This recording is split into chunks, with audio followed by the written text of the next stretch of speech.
8. You're watching The Experience Comic Culture and Sales. Streaming live daily to Facebook, YouTube, Twitch, and Twitter. 2, 1. Hey, it's 5 o'clock. That means it's time for the Geek Chat.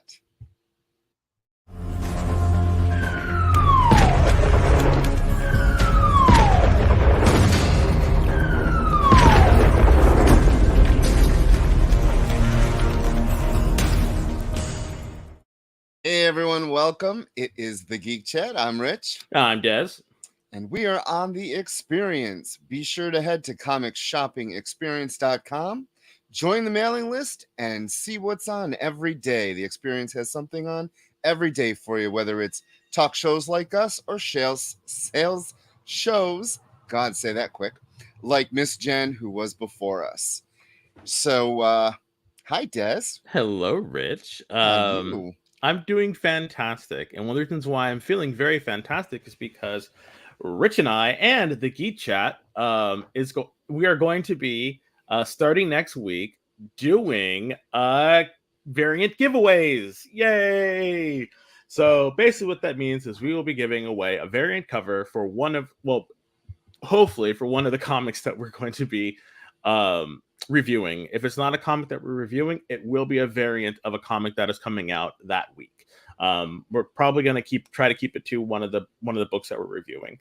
So yeah, it's going to be just like our other giveaway that we did a couple weeks ago.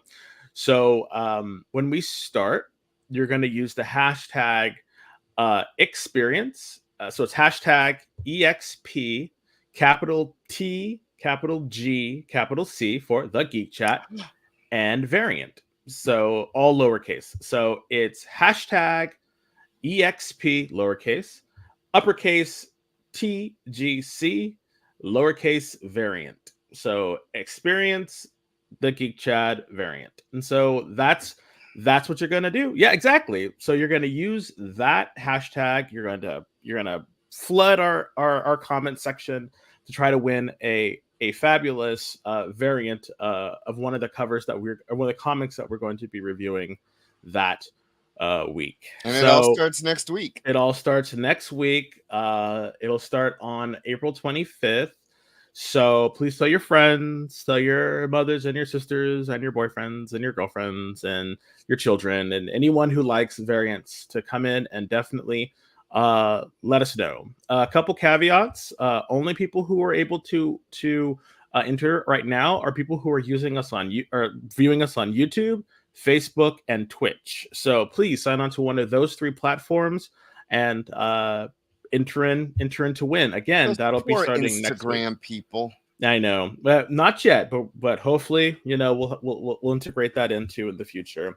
I want to say hi to everyone who's in here with us. Yes. Also, the last thing, you can only win once per month, but at the first of every month, the scores are cleared and you can enter in again. So, say Rich enters, and he wins, April 25th.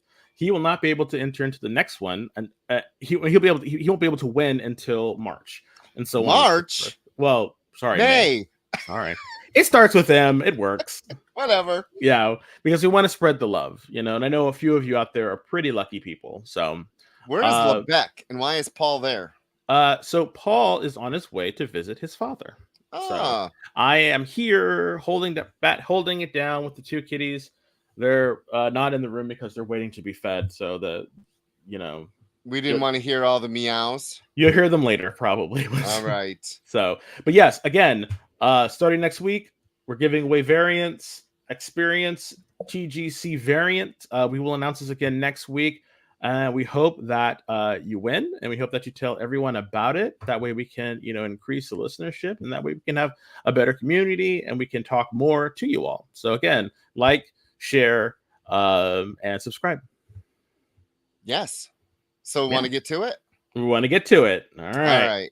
So our first section is TVs, movies, and news. And we have to start with X-Men 97, Episode 6, Life Death, Part 2. Yes. Ooh. Previously on the X-Men. So what were your thoughts of it? So right away, In the intro, they leave out Magneto and Gambit, but we Noticed got that? Nightcrawler. I know, but he was not in the episode, so it's He like was not. So that was kind of weird. Yes, we also get in the music. We get a look at Nimrod in the Sentinel Prime or Master Mold, Mother Mold. We have no clue, but sitting right in the chest, and bam.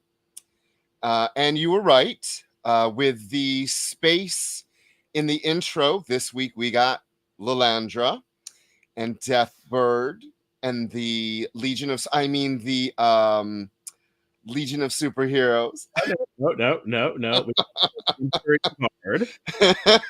The first thing I said to Coog, I'm like, Yep. oh, look, the Legion showed up. Yeah, and I was like, oh my god, they look so good. Why They can't we did. get a Legion book? They It's like, they how really did. How is Marvel killing them with the Legion stuff? Come on now. You know, it was interesting that they did Life Death Part 2, and much like Life Death Part 1, it was split into 2 stories, but this time both were integrated into one episode, which Yeah. I thought was fantastic. Yeah, and I thought it was weird because I originally thought that I oh my god, we're getting shafted. These should be longer. Oh, we need to get more and more. And I'm like, no, actually, I kind of like the flow in which they are moving with these stories. We get a little, we get to sit with it, and then it kind of resolves, and we're on to the next story. And I'm kind of liking that. It seems very like, kind of like let's cut it and let's go. Let's cut it, let's go. And I'm kind of okay with that. I think the resolutions that we've been having so far, to that specific storyline is great. Because I know that we got a resolution with Madeline and Jean. Yes, she for that did. thing.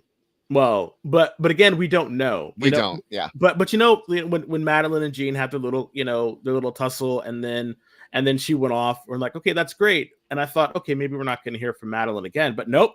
Bam. 2 episodes later, she's there. Yeah. So I'm thinking like it's good. Like we get a resolution to what's immediately happening, but then those people show up again, and I like that. So do you think it's good for viewers that haven't watched anything? Do you think it's new viewer friendly? Because Lorena says, do I have to see the seasons before? No. I don't think so. I really don't. I think they're doing a good job of working in. If you watched it, it's a bonus if you know the past, but it's just like you and I, if you haven't read these like Paul or Coog, you're still enjoying them, but for you and I, we get a little of that geek fan history. Yeah. So Lorena, jump right in. Just watch episode 1. Yeah, I would say at this point, given how they are moving through this season, you really should start at the beginning. And the cool thing about it is they move quickly, but not so quick that it's like a breakneck. You can really, they definitely give you time to breathe.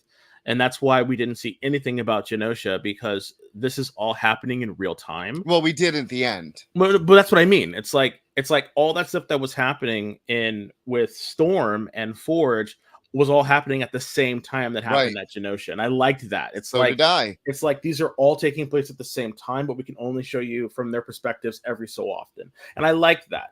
It gives it a sense of continuity that makes it more tangible, or and I really like that. Hey everybody, thank you so much all for joining us. BB Haunted Basement and Make 2, and welcome in Jewish Dragons, new member. So Mr. Towers, yes, Storm and Forge did have a thing in the comics for a very long time. Yeah, for a very long time. And then he had a little fling with Mystique then. Yep. And I think they're gonna push it a little bit more, and I really hope that they do, because they were together for quite a bit, and then the whole Outback thing happened, and then she died. Yeah, then the Siege Perilous thing happened, and then that was pretty much it. So, and I can't remember if there was ever any kind of reconciliation in the comics. I guess it was just sort of like very much oh, you're alive. Okay, yay, nice to see you again. And I was just like, oh, okay. So what But- did you think of Storm getting her powers back? Okay, so I think we should separate into. So since we're talking about the life death portion, we'll stick to that, and then we'll talk about what happened with Charles and the Lantern Sure. and all that. Sure. So the whole life death thing, I thought it was great. I was reading the comment sections, which I actually do, and some of them are not toxic, some of them are, but some are not. But one of the things that I really liked was, you know, this is like the third magical girl transformation that we have gotten, and by far this was the best. Yeah. You know why? Because it was her original costume. No.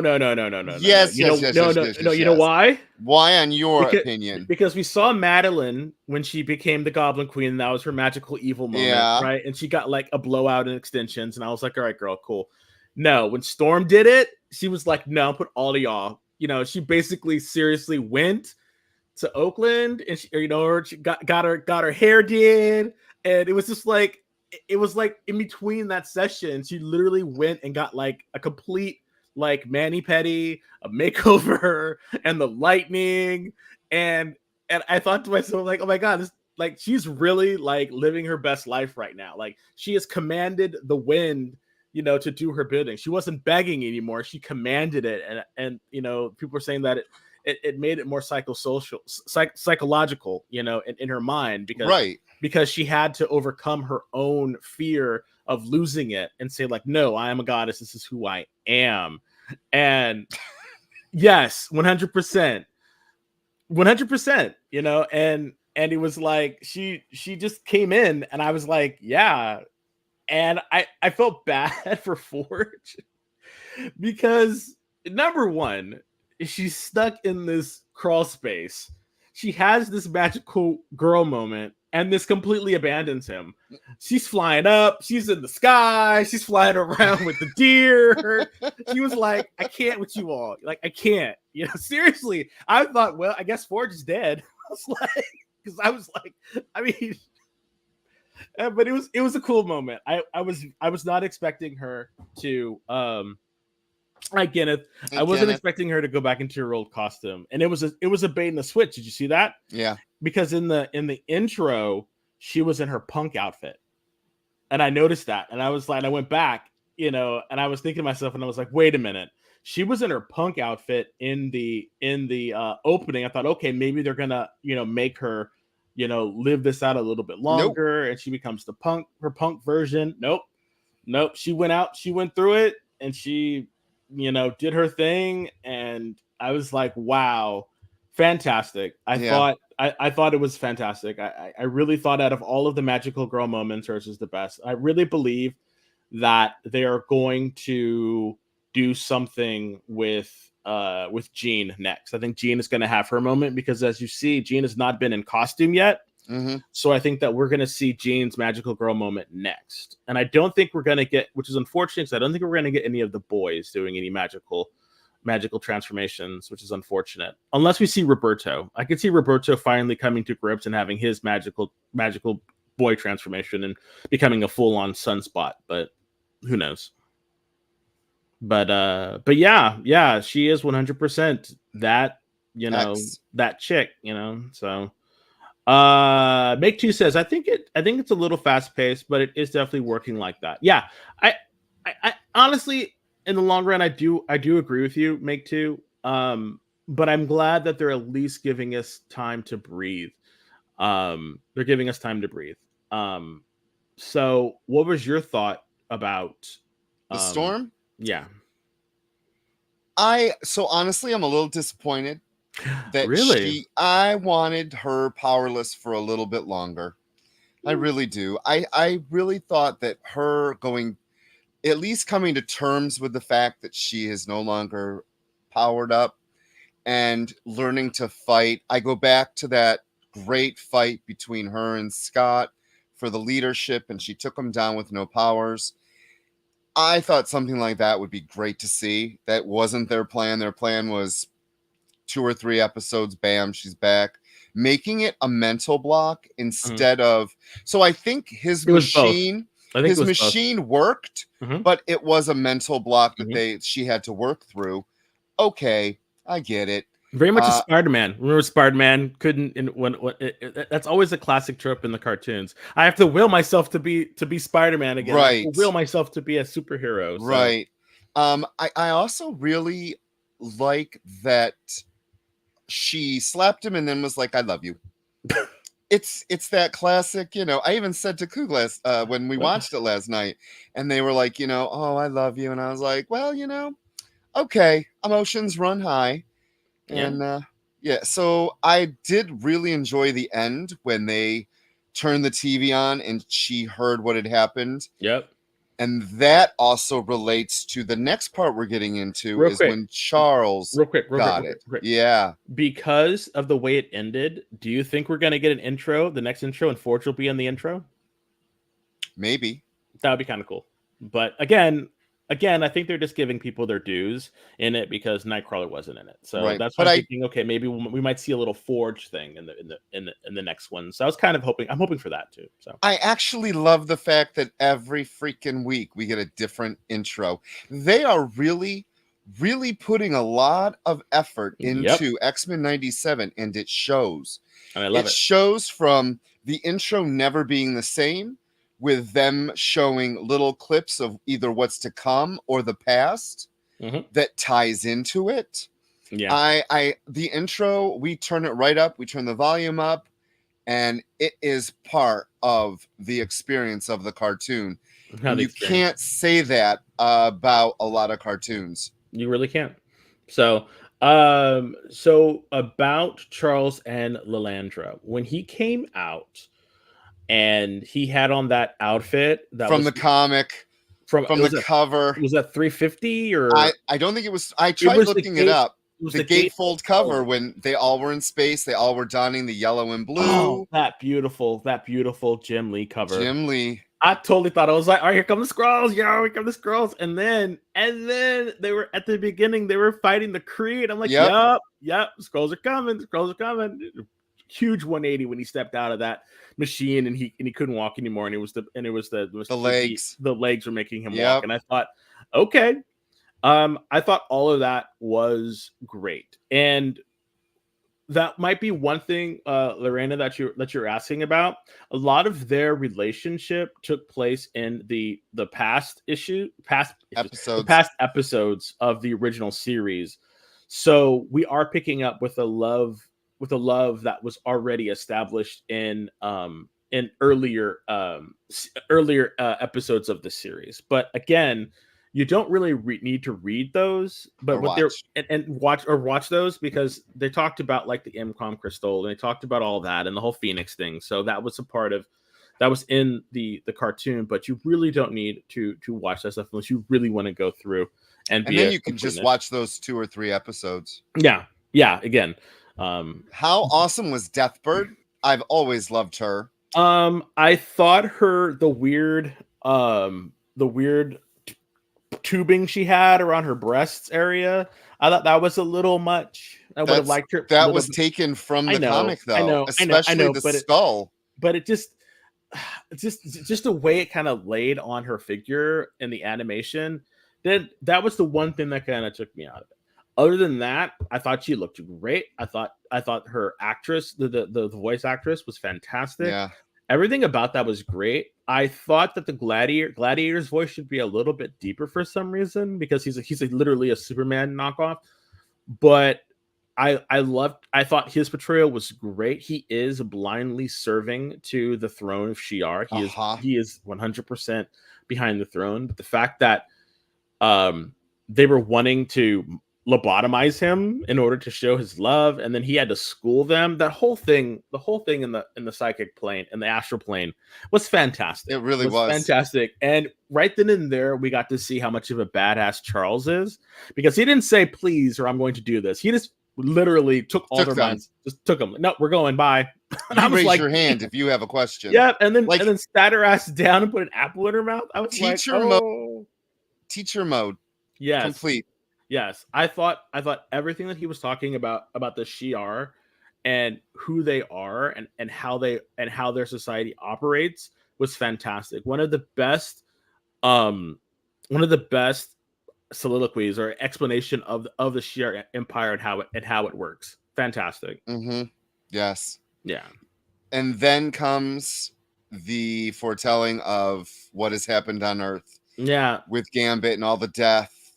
Well, that made me feel weird though. Why? Because if Charles is getting a psychic impression of Gambit's death, then I thought, oh no, he's not dead. He'll come back, which means that if Charles is getting a psychic impression that strong and Gambit is dead, I think, okay, now Gambit's dead and he's probably going to be away for a while and we won't see him for a while. Mm-hmm. It'll probably be something like in the next season that we might see him return, and maybe Mr. Sinister will have done something to him, or because again at the end spoilers we see that it's Mr. Sinister who is behind the deaths behind on Genosha. That we know of. He might be working with someone else, but I do believe that Mr. Sinister is the big bad. And then I heard some people, and I was reading some, of course, watching folks online and watching other YouTubers and whatnot and streamers, and they were talking about how it could have been Bastion, how it could have been Strife, and a couple other people, but making it Mr. Sinister is both cool, but a little problematic. So I want to just step in real quick. Sure. Because at the end, when it was revealed, I said to Coog, Sinister got his mutant massacre after all. Because last episode I was saying about how cool it was that in the comic books, Gambit was the reason for the massacre. And now we know it was Sinister on a much larger scale. Instead of just going underground for the Morlocks, he attacked the nation. And instead of Gambit helping, Gambit did his best to prevent it. The twist that the writers gave us with the history of the X-Men versus the cartoon, it's some stellar writing. It really is. Yeah, I hadn't really made the connection between Genosha being the Mutant Massacre, being the cartoon's version of the Mutant Massacre. Yeah. Mr. Tower says, what if Mr. Sinister allowed Gambit to go Omega level? Mind blown. I mean, yeah, that'd be kind of cool, and now he's going to harvest his body. make baby Gambits. I do think that we will see now that it's kind of confirmed that it's Mr. Sinister. Mr. Sinister might harvest all those bodies to do something with their genetic material. So I just don't. And again, maybe it's our fault, and by say our fault, by trying to see and piece together what's going on in X-Men 97 from things from the comic, and not letting it be its own storytelling thing, and just letting it go the way it's going to go in its own kind of continuity, in its own future, in its own plan. But I know part of us loves, as comic book readers, we love to try to peep down the curtain. Yep. We try to see what's coming. Yeah, we want to speculate. We want to see what's coming, to see if we're right or wrong. I mean, I think that's what makes this really, really fantastic as well. So we got 5 minutes. I think that episode was a good palate cleanser. Well, thank you so much, Make Two. It's only because Rich is super old and I read a lot, so thank you. Yes, I am. Make Two says you guys are the greatest on X-Men info. We try. I love the X-Men. I grew up with them, but I want to switch real quick. So something else you grew up with. Something else I love was Transformers 1. And this is going to be in theaters. It is a prequel to Everything You Know. It stars Chris Hemsworth and a whole bunch of other cast of Michael Keys, big Scarlett names. Johansson. Yeah, that was disappointing. Alita won. So Des texted me about 20 minutes before the show and says, "Have you seen this?" And I was like, "Oh my God, no, I haven't." Oh my God, no. I will wait for this to come to streaming. I am shocked. I'm not wasting money on this drivel in the theaters. No. I am okay. You have to understand, Rich is a huge Transformers fan. I Like, mean, they're huge literally Transformers. everywhere. They're everywhere in my apartment. Everywhere. I love them. No Eric Idle as the lead trash bot. No, that was in the movie. We don't need that. No Orson Welles. No nothing. I'm surprised. Actually, I should take that back. I'm not surprised. It's too I'm not. childish for me. I looked at that thing and I thought, number one, it should have been called Transformer Prime. They've already done that. Prime or There's- Prime 2 or whatever. I don't know. Hello, Kenneth. I just think that, yeah, it looked really, really kiddie, and it was, and I just didn't like the animation, and they don't transform until like probably halfway through the movie, and which I'm okay with that, because getting the Matrix and all that, he doesn't get the Matrix in this, I don't think. No, but some of the dialogue was way too childish. Mm-hmm.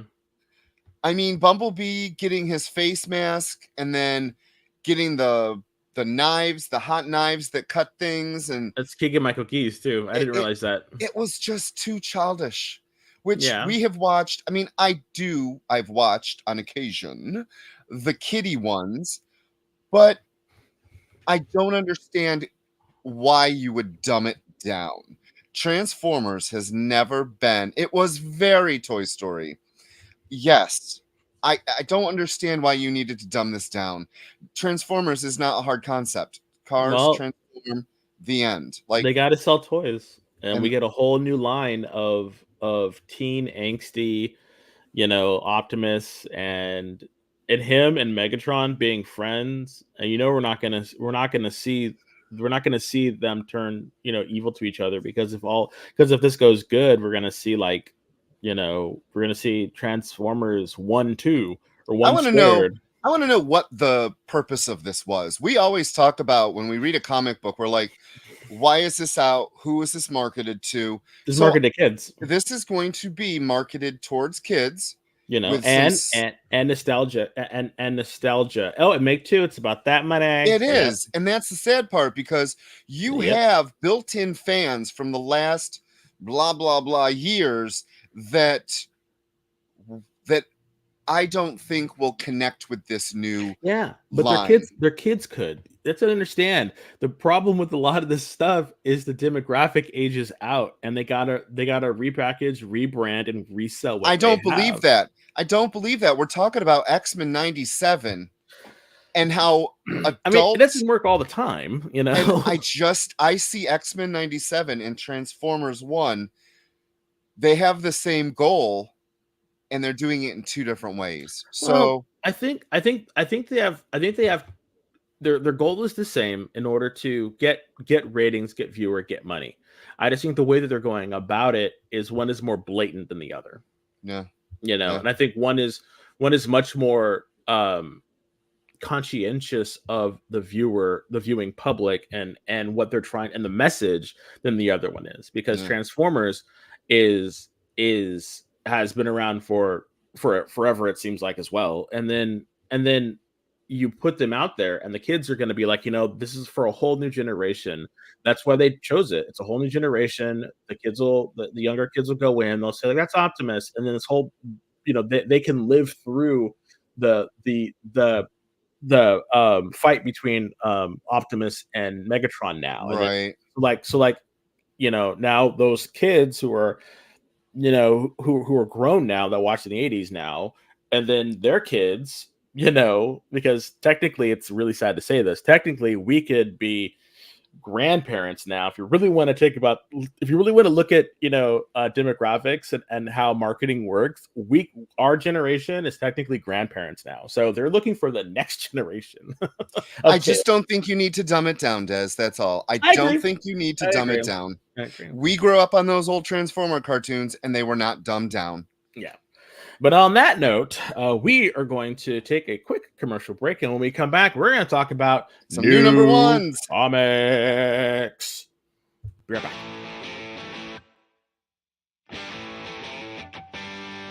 What do you call the place on Spider-Man's wrists where the webs come out? His website.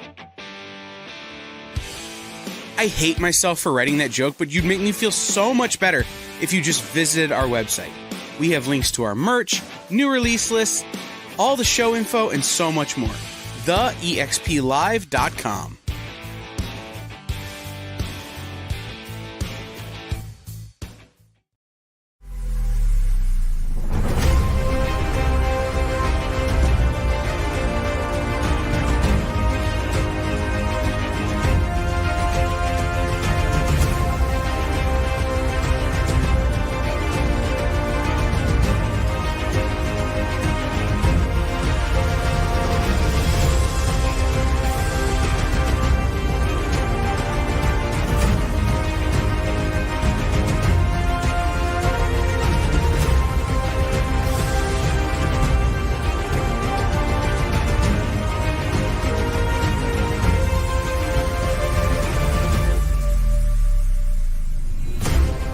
Ask your local comic shop to add Battle Quest comics to your pull list today.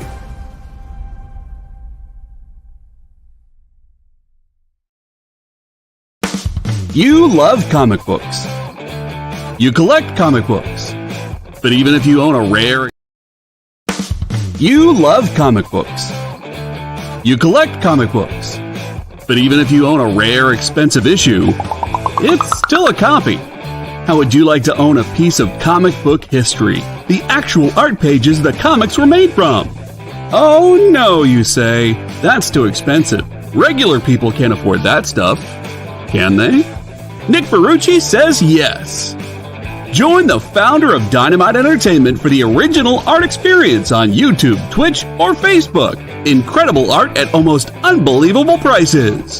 Does he have some high dollar pieces for the high rollers? Sure. But Nick always makes sure to find amazing pieces priced for the fledgling collector. You can collect original comic art. The original art experience. Fridays at 7 p.m. Eastern. Part of the experience.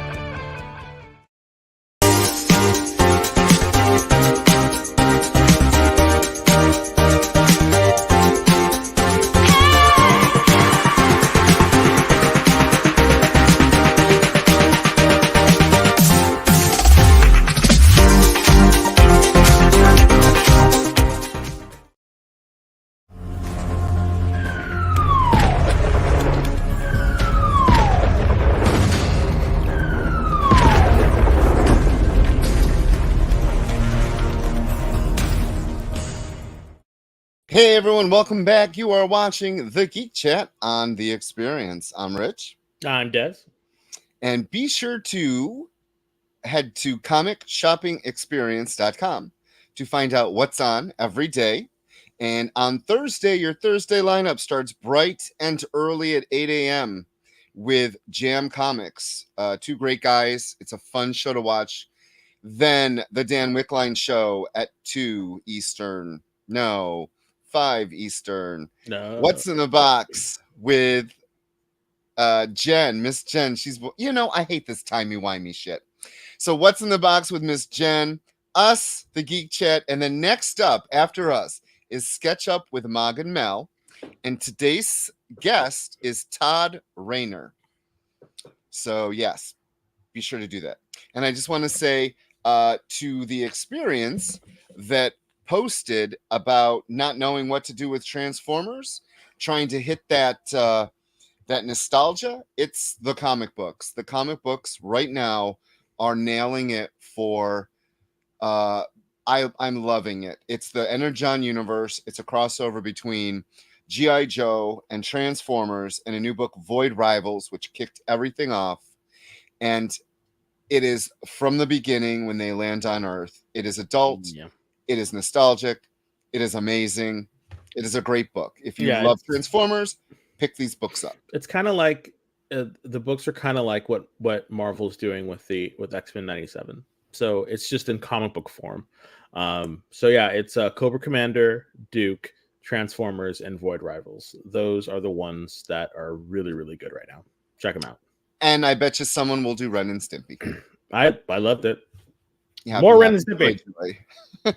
So, all righty, on to comic books. So the first comic we're going to talk about is Giant Size Hulk #1.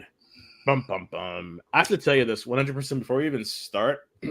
I have no idea what's going on with the Hulk.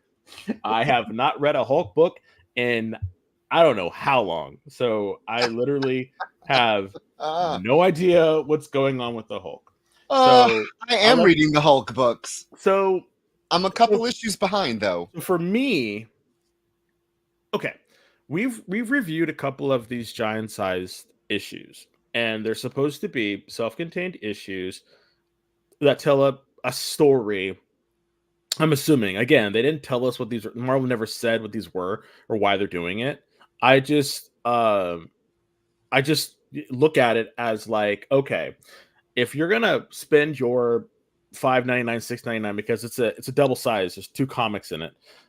How like why would I pick this up? And if this is for me supposed to be a jumping on point for a new reader, how well does that achieve that? And out of all of them, out of all the ones that we've read, I think we've read like 4 or 5 of them actually. The 2 that stand out the most were Spider-Gwen. I thought that one did a pretty good job of making me want to be like, okay, what's going on? But then that story has nothing to do with what's going on in the new in her new stuff. So that was kind of disappointing. So I'm like, okay, if this is just kind of a story in a day in a life, and so I had to basically cut that off. But this one, I have to agree. I mean, I have to say that this one wasn't that bad. You know, Well- I'll let you start. Well, no, I want to say Carl Yeah. says that it's been a great run, especially when Nick Klein is on it. Yeah, I got to say, I've been reading. I started my Hulk reading with Immortal. This is completely different. This is still kind of horror binged. It really is, or horror tinged. But I am a couple issues behind. So I went into this really not knowing what was going to happen. So yeah, and then Carl says, "I wouldn't buy these random one-offs." Yeah, and I have to understand. Like, yes, I think these are for folks who have a little bit more disposable income and want to take a chance on something. But yeah, I definitely think that as a jumping on point, I'm not sure if they're hitting the mark where they're supposed to. I think this one did because I was intrigued by the doll. I was intrigued by what's going on with Sad Sack Hulk, and then when it said at the end, continued in the Hulk, I was like, okay, maybe I should check out Hulk. And I thought the artwork was great. So I'll let you go ahead and give the credits. So Philip Kennedy Johnson was the writer. Andrea Brocacardo is the artist. Mm-hmm. And KJ Diaz was the color artist, and VC's Corey Pettit was the letterer. And the second story was a Peter David and Dale Keown. Classic. It's classic. Yeah. And that is from Incredible Hulk number 372. Yeah. And the cover is by the always amazing Brian Hitch. Yeah, and he's done Alex all these Sinclair. covers. He's done all the covers, so which has been pretty cool. What were your thoughts? So I just want to put this out there to all our amazing viewers tonight. I am not in a bad mood. None of these books hit it. None of them. Not one book we're going to review tonight. Are you serious? I'm dead serious. I told Coog, I'm like, they're going to think I'm just being in a nasty mood.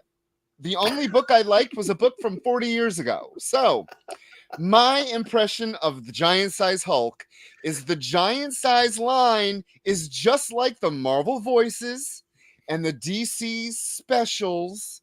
They're unnecessary and a waste of paper and money.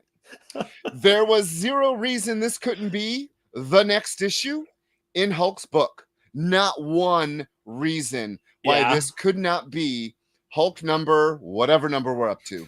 It did not need to be a $7 book with a classic story by an amazing writer and an amazing artist.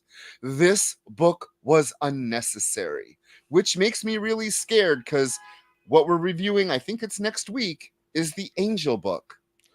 It's coming within the next couple weeks. Yeah. Which the X-Men Angel book is supposed to debut a brand new villain. Big deal. So let me just say, I did also like actually critiquing the book. I did like the artist. I thought the artist was great. The villain, so generic. Well, Boxcar Willie, whatever his stupid name was. but I liked that he said, I know a crossroads demon when I see it. And I thought that was really cool. Guess Yes, Jabroni Jabroni Chief, Chiefs, damn. damn. And Carl, can't agree more. Thank you. Yes, So Rich can be very honest at times. I don't believe in lying, and I don't believe No, he in. doesn't. I ran a business for 14 years Yeah. based on my integrity. If I'm going to tell you that I put my name behind a book, I don't do it just to sell it, and I'm not going to start now. Yes. Now I have to agree, though. I do agree with you. I do agree with you. It could have been the next issue. It could But have been. again, the reason for this, though, was to bring on new readers to take a look at it. Because unfortunately, in the world we live in, people are more willing to take a special issue or a new number one than pick up an existing comic. Then write an original story to why someone should be reading it. Don't just write the next issue. Again, but you know, we're not seeing a lot of that I've noticed since this whole giant size thing came out was two things. We're not seeing on the front of covers of existing comic books, this is a great jumping on point or new number one. No, not even new number one. Remember in the olden days when you had long form, when you really actually had long form stories, and they'd be like, you know, this is a great jumping on point, you know, right. new team debuts, you know, and they have like something, and that would be, you know, the new thing. They did it in X-Men a whole bunch of times, you know, right. And it's like, I think now comic book companies, publishers are thinking, okay, we just can't do that anymore. We really have to sell this number one. We really have to sell this giant size thing. We really have to do this. And in order to justify the $7.99 or the price hike is to put this reprint in the back of the book, which no one really asked for. That's the thing. Like, no one really asks for this stuff. You know, and I think that's the crux of it. No one asks for this stuff. So when we buy it and it sells, they're like, okay, well, it's working. We'll continue to do it. So right. So and that's why we get Marvel Voices 7 times a year. Well, I think Marvel Voices is a separate thing. I think Marvel Voices in itself is kind of problematic because of the reason why it's there. Because you could do a full-on, like, you know, spotlight. This is a spotlight of new talent, this, new, that, with new stuff. But who's going to buy it? Exactly. So that's why they always tie it to something. This is the women of Marvel. This is the gays of Marvel. This is so they always have to tie it to something, you know. And I think that's just indicative of how people shop, you know. And this story, Giant Size Hulk, you're 100% correct. Did it blow my socks off? No. You know, did it look good? Yes, which is more than I can say for a couple of these other giant size books. They just didn't look terrible. But this one looked good. I liked the little thing that was in it. Yes, the villain was generic as hell, but for me, I was like, okay, I might want to check into, you know, then it did its job. But again, like you're saying, it shouldn't have to be there. You know, this could have been like, you know, new direction for the Hulk, you know, pick it up now, but they just don't do that anymore. So it's crazy. Yes, Lorena, yes, and I really wish that they would make it a lot cheaper. Because so they've already paid for that book. This is what kills me. Yeah, they've already paid for the money, or they've already paid for everything. Yeah. With that reprint, because it came out and it was probably $1.25. Oh, it was a lot cheaper. So you already have that money. This book could have been a $3.99 book, and then a $3.99. Or even $4 just for the extra paper. You got to pay for paper. I get it. Yeah, I get it. And is Peter David, Dale Keown, or any of those other people going to see any money? No. All right. Okay, so we're gonna move on. I was gonna say not a red dime, but we're gonna move on. So the one that I'm gonna disagree with you, because you said like all the books didn't hit it, but I want to say one did, and it's this next one that we're gonna talk about. Good. And that was Dudley Dotson and the Forever Machine. I actually liked it. I thought it was good. I didn't hate it. Okay, well that's good. That's That's a shining endorsement. So it's Scott Snyder and Jamal Igle. I love Jamal Igle's art, by the way. Classic. If anything, this book was pretty to look at. The inks were Juan Castro, and the colors were Chris Sotomayor.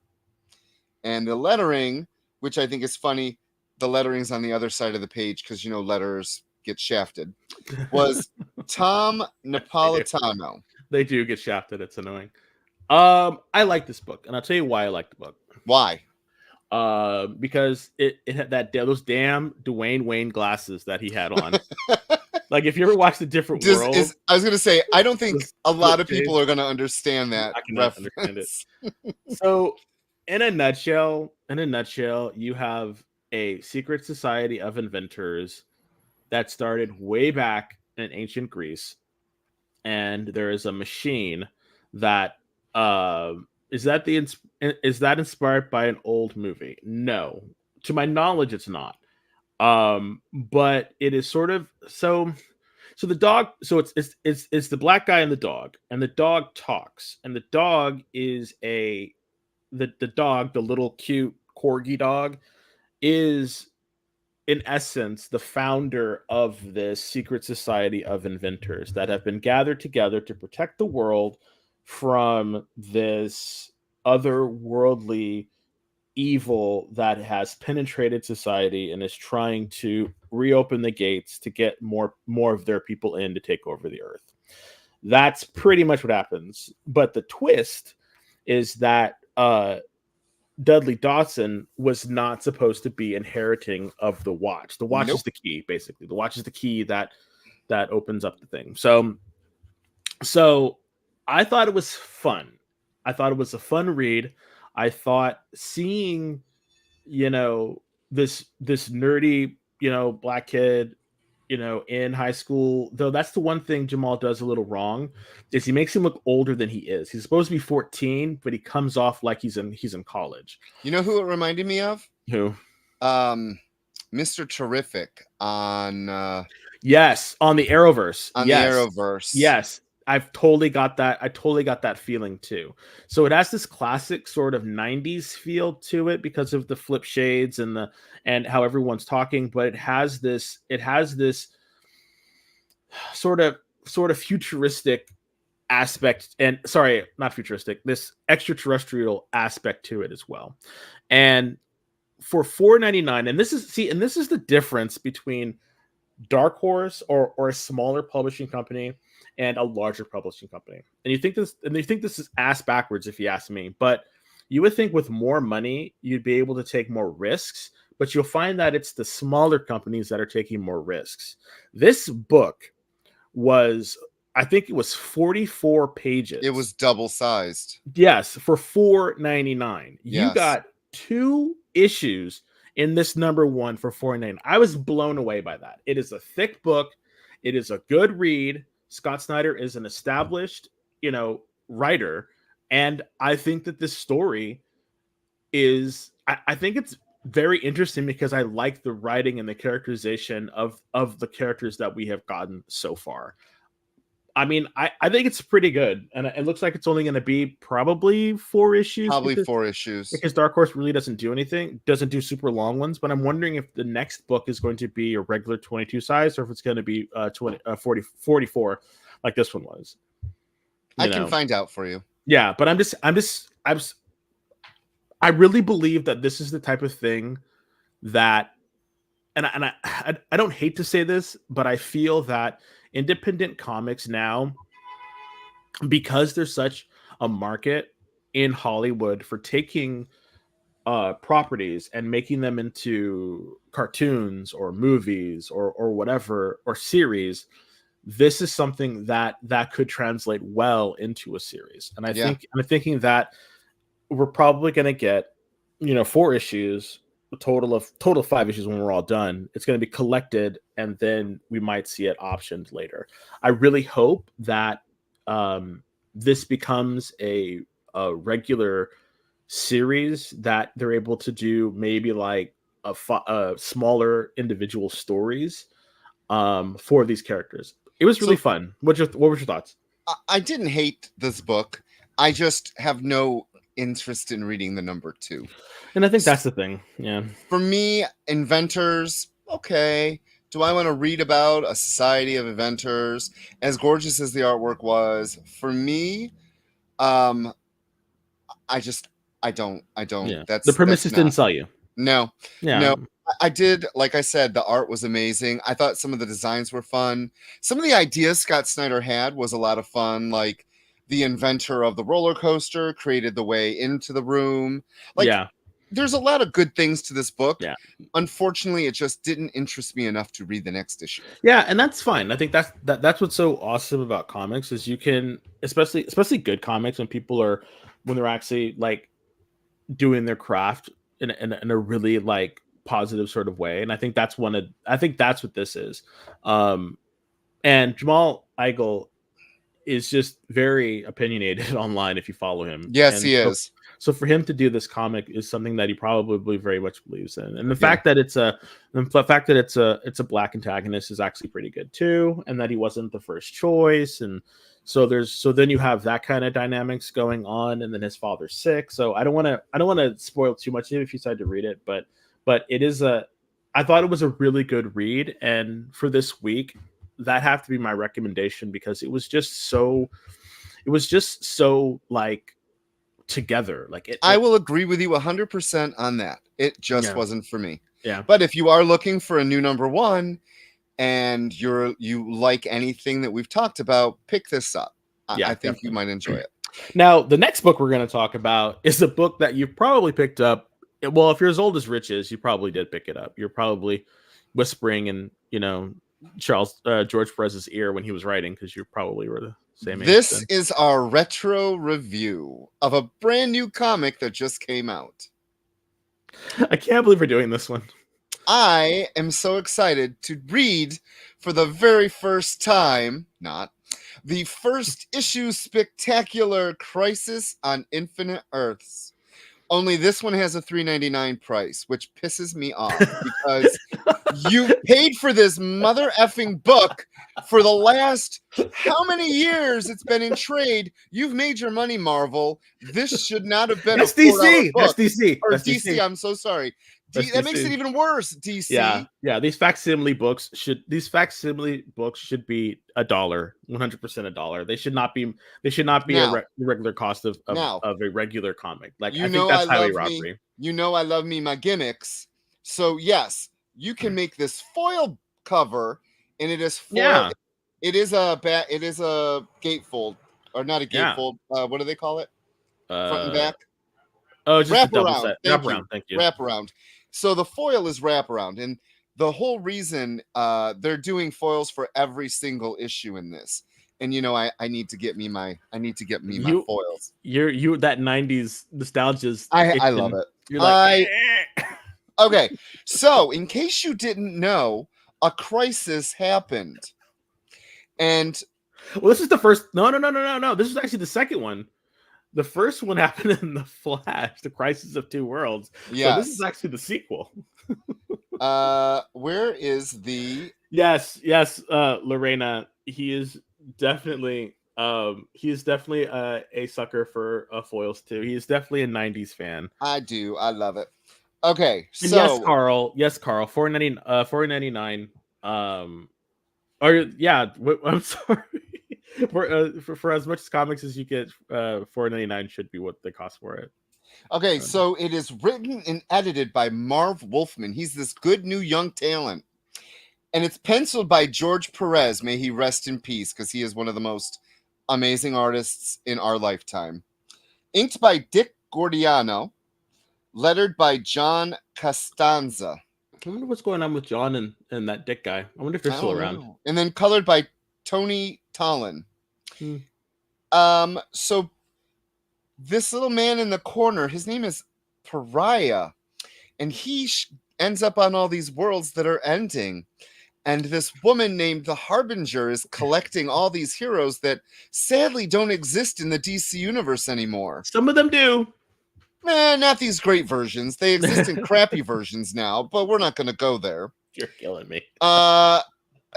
Reading this book brought back so many warm memories of a better time for DC Comics, including my favorite Firestorm villain, Killer Frost, not looking like a hoochie mama whore.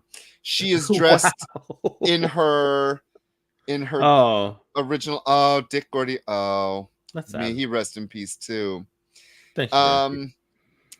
So you basically sat on your lawn, read that, and told kids to get off your lawn. Is that what you did? This yes, you read that's how I read it today.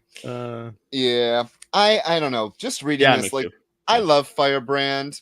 Like, just reading this, it made me really sad for what DC Comics has become. So the experience brought something to our attention that I didn't think about. So the thing is that after enough time, even reproductions rise in price. They're pricing for the speculators. That's true. I can see that, because most people are going to get those foil covers like Rich got. So this is something that people who might have missed out on the first round can actually have it and own it and still. Yeah, but you could have done $2.99 for the regular and then $4.99 for the foil. So yes, Carl says, so just to bounce back, Carl says, I meant $4.95 comics should be 44 pages. Yes, I agree with you. I think for $4.99 it should be double pages, but that's just neither here nor there. Actually, comics should be free, and just refer back to fun ads. Yeah, did you notice? So I think it's really interesting when you look at a comic book now. The ads inside, it depends on what you read. If you read an Image book, the ads are in the back. Same thing with Dark Horse. Read the Dark Horse books, the ads are in the back. So let me just go through real quick this Nightwing book. For the ads, it's mostly going to be in the beginning. No, they are all every ad is every other page, book, right? It's all DC Comics. Yeah, but it's every other page, though, right? About. Yeah. So it does really kind of take you out of it. So I do like that most small press or smaller publishers do put them in the back. That way it doesn't kill the story. But Marvel and DC are just kind of old school like that. So, but I'm glad that you had a fantastic, taste of the old life.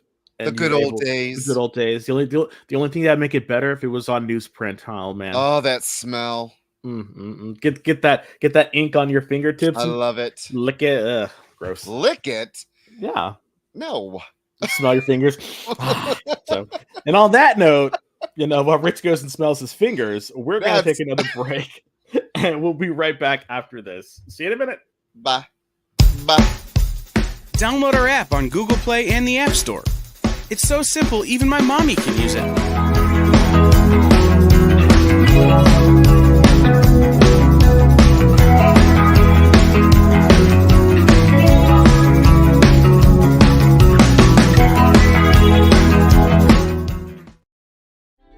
Something is speaking to you. Buy more comics. Just at the edge of your perception. Buy more comics. Your senses fill with visions of vortices. 360 comics. Slowly drawing you to one thundering epiphany. 360 comics! 360 comics! The universe is telling you to shop with 360 Comics. Joe's got amazing stock from high dollar to $5 books from Silver Age to modern, CGC, variant covers, and more. 360 Comics every Wednesday at 9 Eastern, part of the experience.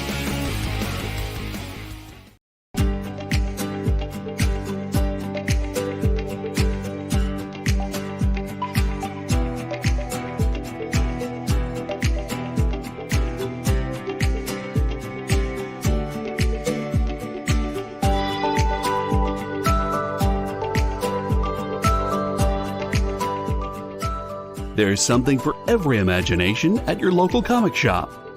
Visit comicshoplocator.com to find a store near you.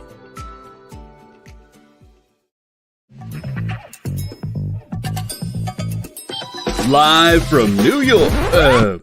What? Oh, sorry. Live from Cleveland? It's Friday night? It's Friday Night Live! With Nancy McCann and Ricky and sometimes Carlos, and featuring boxes and boxes of rare comics. unique collectibles,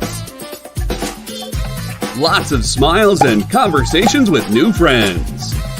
Friday Night Live with Comics Unlimited. Friday night from 9 to 11 on The Experience.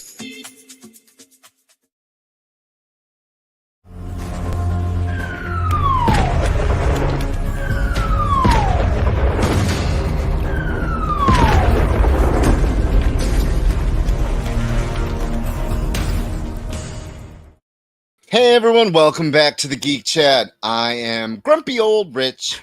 And I'm happy Go Lucky Des. You were watching us on The Experience, and there is something on every day on The Experience, including in 7 o'clock tonight, 10 o'clock Eastern, Sketch Up with Mog and Mel follows the Geek Chat, and they have giveaways. It's a bunch of great artists. You watch them draw, you watch them color, and their guest today is Todd Rayner, and he will be trying to get you to buy his awesome book, which I forgot the name of and did not write down, but I'm pretty sure the Experience will have it for you. Yes. So the next book I wanted to read, I follow the writer on Twitter. I refuse to call it X. It's still Twitter. Screw you, Elon. So Tom Taylor is taking a lot of crap online, and I can't believe the abuse he gets, where people are burning a picture of him because they don't like the way he's writing their favorite characters. And if you are a fan that does that, you are just trash and you are in the wrong community. That isn't how comic book people do. You don't do that. I have not liked the way certain characters are being written over time, and I don't send death threats or burn pictures. That's just stupid and ridiculous. And he actually liked my, I put, we're going to be reviewing this. And Des is like, did he retweet it? I'm like, I don't know how to tell that. He didn't though, sadly. But I just want to say I wanted to read this for a couple reasons. I remember Nightwing's first appearance back in Teen Titans. I remember when he made the switch from Robin to Nightwing, and then Jericho was featured. And also that Marv Wolfman was going to be writing some of this as well. And I got to say, I am a little disappointed. Why? But I'm very happy we read this. Why are you disappointed? I'll get into it. So let me get into the you talk while I find the. So yeah, maybe it's at the end. Oh, it is. It's at the end. Go figure. All right, Tom Taylor and Marv Wolfman did the writing. Danielle De Niculio with Bruno Renando. And then, with this blue color, I can't read the rest of these. It's way too small for my old eyes. So some other people did some other shit on this book.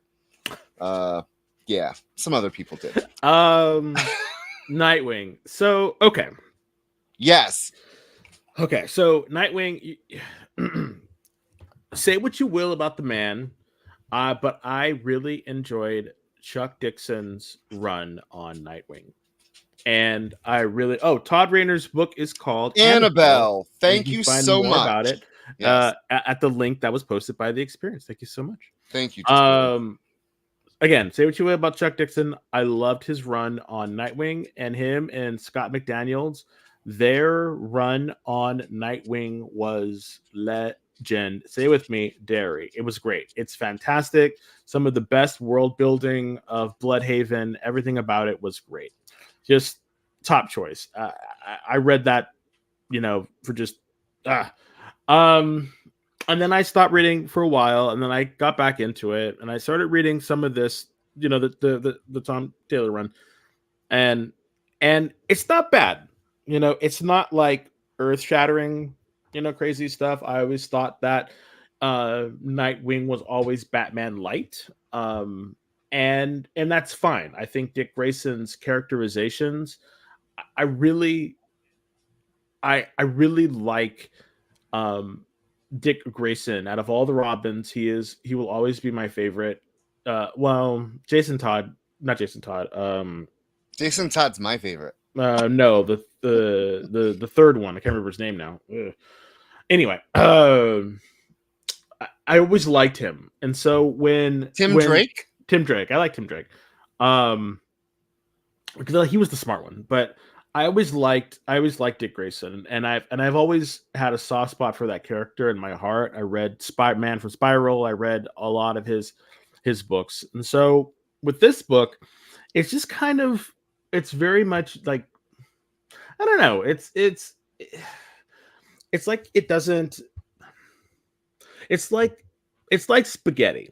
Nightwing, this version of Nightwing, and what Tom Taylor is doing, and what you know the artist is doing, and what the whole thing, his whole run has been like spaghetti. And by that I mean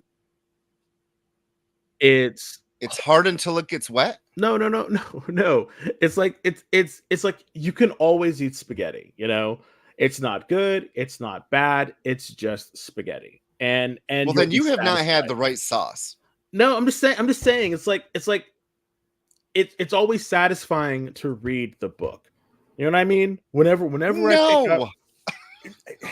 it's like a comfort food. Nightwing has always been a comfort food for me. Macaroni and cheese. Well, okay, whatever your comfort food is, I don't know. But that's what Nightwing has always been for me. Okay. And it seems like this run has been that for me. It hasn't been great. It hasn't been bad. It's just been, it's just been there. And it's just but it's consistent. How some books and some writers are not consistent in their Yeah, I get in their it. writing styles and the stories that they're telling about a certain character. This one has just been consistent, and I think Okay. that's not good or bad. It's just consistent, Okay. and that's why when you said you were kind of disappointed, I was like, how could you be disappointed with Nightwing? It's like I will tell you, I'm not. it's Nightwing. I just want to say to the experience, I don't think it would be the slutty one. I think it would be the violent one, and that would be Damien or Well, Jason. no. I do Robins go by the three girls who are friends rule: one smart one, one sweet one, and one slutty one. Well, the smart one is Tim. Tim. The sweet sweet one one is is Dick. Dick, and the slutty one is Tim Drake. Yeah. Why? Tim Drake was the middle one, right? The one that got killed. Jason Todd. Todd was the Or middle one. Jason Todd is the slutty one. Sorry, because I think Jason Todd is the one that would do a lot more questionable stuff, and Damien is just too young for all this. So Okay. he's too young. So let me tell you why I'm disappointed. This is number 300. I was expecting something a little more 300 issues worthy than just a basic, I'm getting an award. Here's my pirate girlfriend. No, Here's three people that I, as a reader, have no clue who they are. But what did it for me, what made me love was the two Marv Wolfman panels and seeing George on Yeah. the wall. his framed picture on the wall. They went to a pizza place called Marvin George's Pizza, And just the way Marv spoke about Nightwing, and you as a reader who knows that it was both of them who created the Nightwing persona, that right there was good. That was worth me reading this book for, in my opinion, because I felt like we already know George's past, and now Marv is like, I get to write him one more time, and I loved it. Yeah, but I just think it's funny. Like why would you expect something to be super grandiose? That's not how Nightwing is. Like, I'm serious. No, I know, Nightwing- but I just expected a little more. So here's one of my problems. You're getting an award. Why aren't your friends there? Why were. are the No, the Titans were watching on TV. He only got a certain amount of tickets. Do you know how many people were at that pizza party? No. So I'm just going to say that for me, I was a little disappointed in this. And like, unlike you, so the funny thing is, I buy these for the covers because some of the variant covers that they've been doing, like, I got to be honest, the cover here, it is it is spectacular the way you see the progression of him running and knocking the guy out. I loved it. Mhm. So I've been buying these mostly for the artwork of the covers, not so much for the stories. So I own a lot of these. I just have not read them. So Yeah, I went into the story not knowing anything, yeah, much like you went into Hulk, yeah. not knowing anything. Again, it's not bad. It's not good. It's just It's just spaghetti. consistent. It's just consistent. So Nightwing is spaghetti. I'm just saying, if Batman is like a spicy, type of burrito that has a specific type of meat, at some point you're not going to be able to get that meat anymore because it's exotic or whatever. Nightwing, nope. You can always read a Nightwing and then you're good to go. Your belly's Spaghetti. full. Your belly's full. All right. On that note, dinner is coming up for me, thankfully, because you made me hungry. I'm going to your house though, because now Paul's gone, so I can't. He's not gonna make. To hear fans of Nightwing, he's rump roast. Well, some of those pictures of him are rump roast. That's yes. Yes, and the funny thing is, in the Harley Quinn, they talk about his ass a lot. A lot. So yes, he does have the greatest. I love covers, Lorena. I'm a sucker for a good cover. Mhm. Always. Okay, so we're gonna finish off with 2 X books because it seems like this Fall of the X just keeps going on and on and on. I'm glad that they did the solicits because now we know. Yes, Dick has the meats.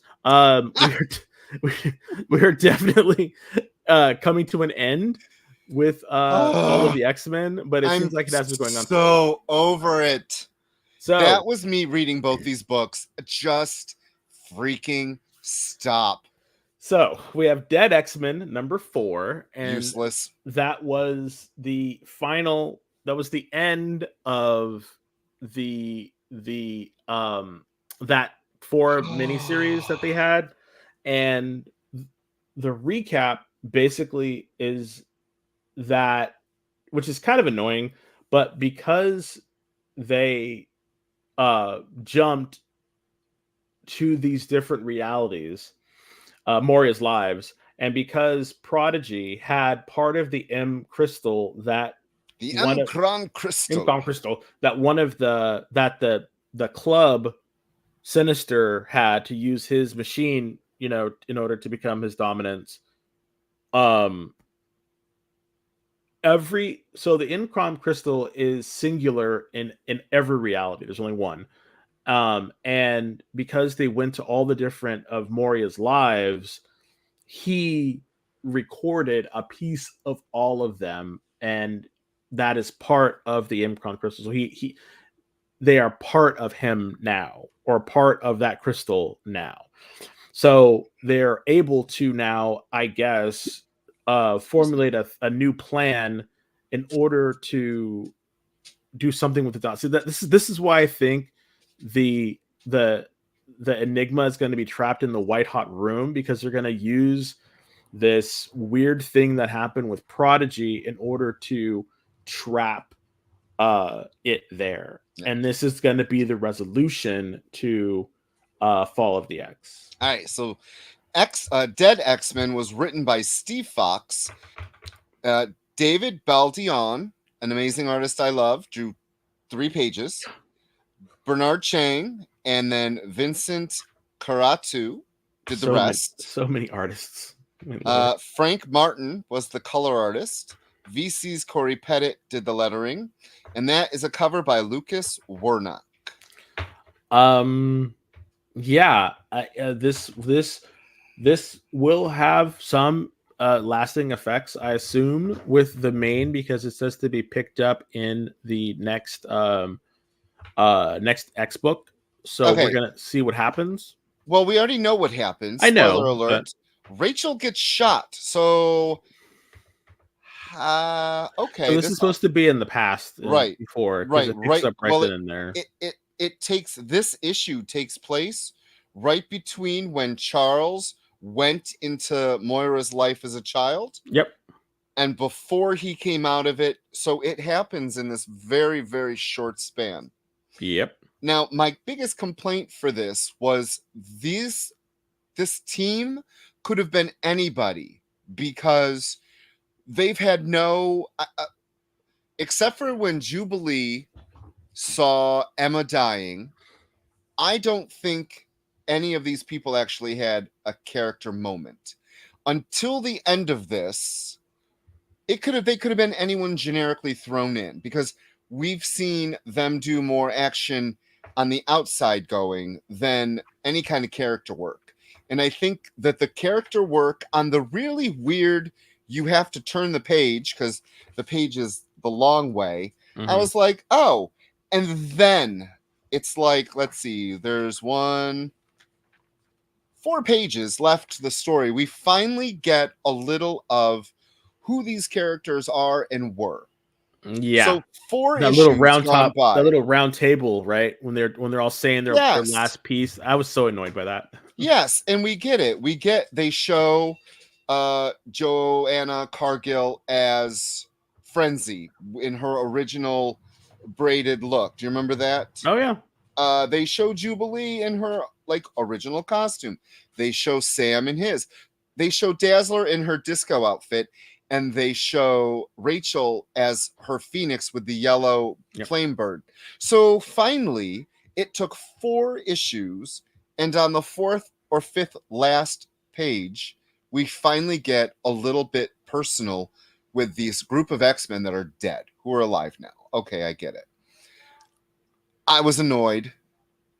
The reason this book exists, again, was for money, but what ultimately was the purpose of this book? To give them a third option to Charles, and it was sad that it came out of this book, because they're gonna talk about it in the main story and basically give you a recap of what happens in Dead X-Men.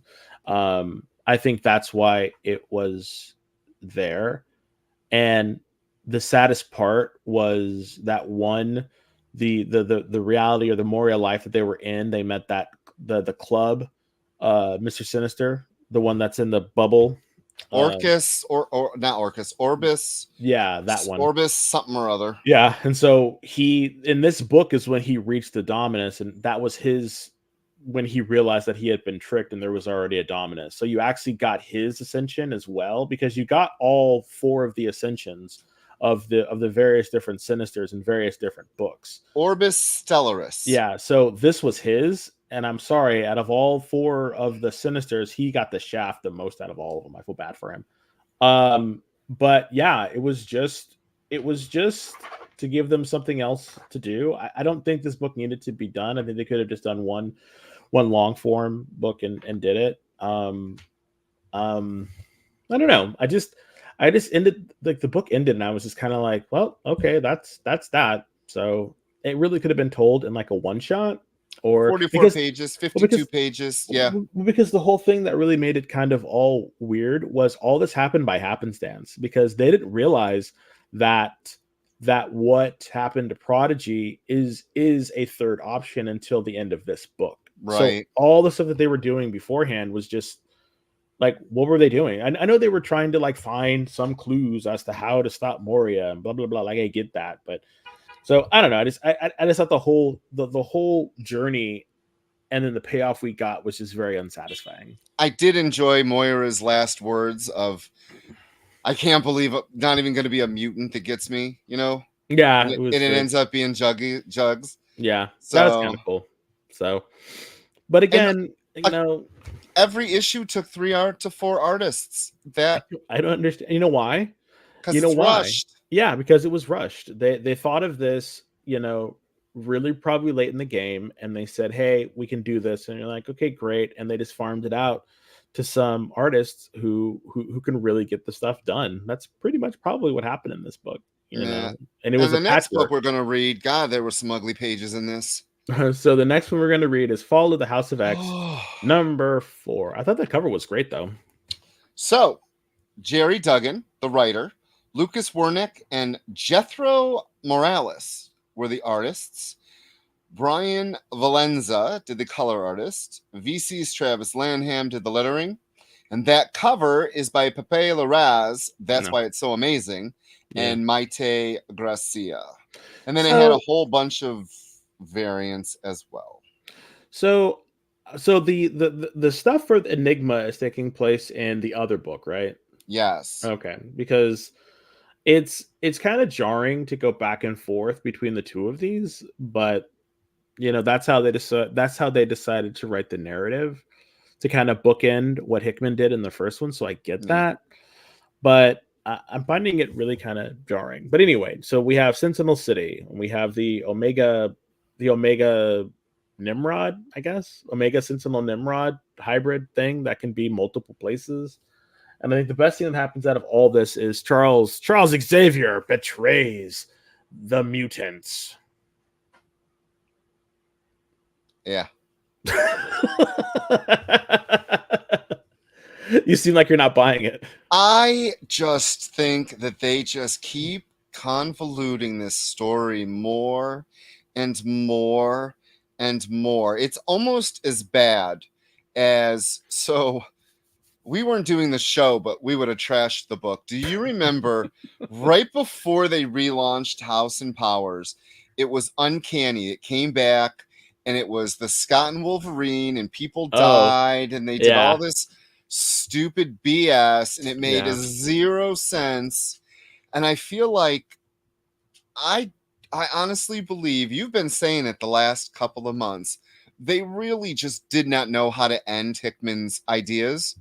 And so we're getting this mishmash of ideas with 3 options and him trying to kill, and now he's betraying the mutants. And I just think back to how great this week's X-Men 97 was, to where he's like, I need to go back. My students need me. They need me. And then we get to this, and I'm like, they just don't know what the hell to do. I want it to end. Yeah, I think in their want to make a big spectacle event, they because you can't make Scott a villain anymore. Scott's been the villain so many times. So they said, okay, Xavier's been the villain again. Let's just do it again with him, and put all the impetus on him and make everything about him. And I was like, okay, that's, I don't know. It just seems like they're trying to tell a very adult story, a very adult storyline of like life and death and this and that. But, and Charles wanting to save his children, so much and all this, and to save the mutants and everything like that. I just don't know if, and please challenge me in the comments, I just don't know if Charles, I just don't know if this is Charles Xavier. Like, I don't know. Part of me thinks that he would, but then it seems more like this is something that Magneto would do, or Magneto has become a lot more sensitive and Charles has become more ruthless. I think that's a much better story than having him, like I hope they explore this with Charles in the future. They probably won't, because they're going to put him in a prison and that's it. Because while all this is happening and him trying to make a plea deal, that as long as they leave the mutants alone, they'll leave them alone.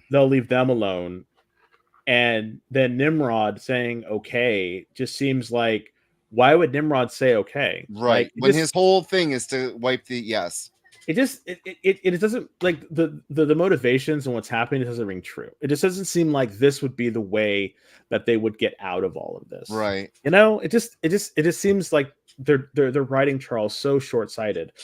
In this. I don't know. It just the Who was way that on the cover? That's Moria. That's Moria. Yeah. Okay, that doesn't even happen, but okay. Yeah, like, and I get that they're fighting, and Nimrod beams Should out. Have been Nimrod versus him. Oh yeah. Well, because remember, Moria is the one that's supposed to be the catalyst for all this, but yet she's not really that much in it. So no. Again, I don't know. I don't know. We only have one more book out of both of them, and then I assume that's going to lead into the end of X-Men Forever, and then we're going to get the final, and then the line's going to end, and then July will come and we'll review a whole bunch of new number ones. Yeah, and hopefully we'll be giving away those new number one, Yeah. the variants for new number ones, Yeah. because I want to end it, even though it was this kind of a lackluster. And I'm sorry, y'all. It's just not all books can be good. Oh, but wait! I want to say something first. Sure. I read the Free Comic Book Day X-Men. I hate you so much sometimes. Is it good? So Don't spoil it. Oh, I can't. I'm not going to spoil it. Okay. I am going to say that on May, what is it, 4th? Whatever that is. May the 4th be with you. Whenever the Free Comic Day is. Whenever Free Comic Book Day is, head to your local comic book store and pick up an issue. It is going to be, the first half is Blood Hunt, which we'll be reviewing. And the second half is the X-Men. And it is a Gail Simone story. And it involves Jubilee. It is May 4th. That's what I thought. May the 4th. So you don't get a lot of what the books will be about, but it is a good story leading into what the next phase of the X-verse will be like. I'm going to leave you with that. Yeah. As long as you're at Westchester, the school, I'm happy. Well, okay. So little spoiler, we do see the school. That's all I'm going to say. Justification, vindication. I would wait before you lick your fingers in vindication. Yes, but I want to say that, like Des said, not all weeks can be great books. Yep. And I love comic books. I love reading them. We don't know what the books are going to be like, because we need to, when we're done with our show tonight, we need to pick out some books for next week. And we don't know what the contents are going to be. We don't know if they're going to be great, if they're going to be crap. That's our little roulette table when we do this for you. Yeah. And unfortunately, a lot of the books this week just did not hit it. No. And I love the X-Men so much. I'm so saddened that I have to read the dreck that they are giving us. For now. For now. I know we've had some amazing X books, but holy crap, it's hard to get through these. So I just want to say, if you didn't notice, I'm in the TARDIS. This is the 10th Doctor's TARDIS. He's my favorite Doctor, David Tennant. Good. He's the 10th and the 14th, I guess, if you're keeping score.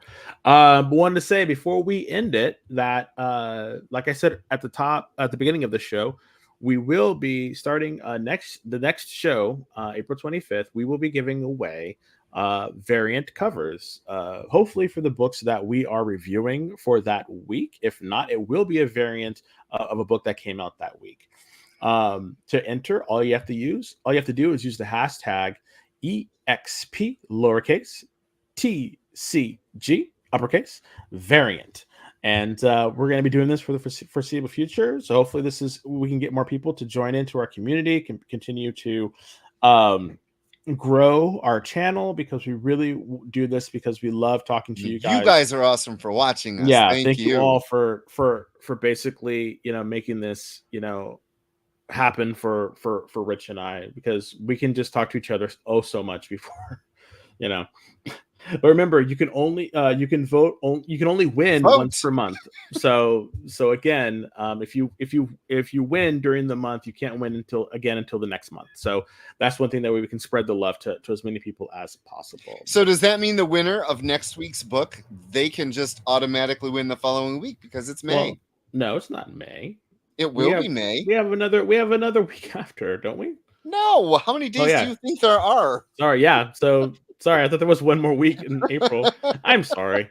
So yes. So if you win on the 25th, you can win again on the 2nd. So yay! That's what we get for starting it at the end of a month. So. And you've already said it, so we can't. We got to hold you to it. Yes, and that's fine. That's fine. I want more people to win. I want people to come in and we want to give away comics, especially the comics that we read, because you can then like it or hate it, disagree with us. I was going to say, if you hate the book, if we hate the book, we're still giving it away. Yeah, we're still going to give you the cover because who knows? Covers might be worth something. I don't know. Oh. I don't collect variants, so you know this is all for everyone who collects variants. So I love them. You can't win. So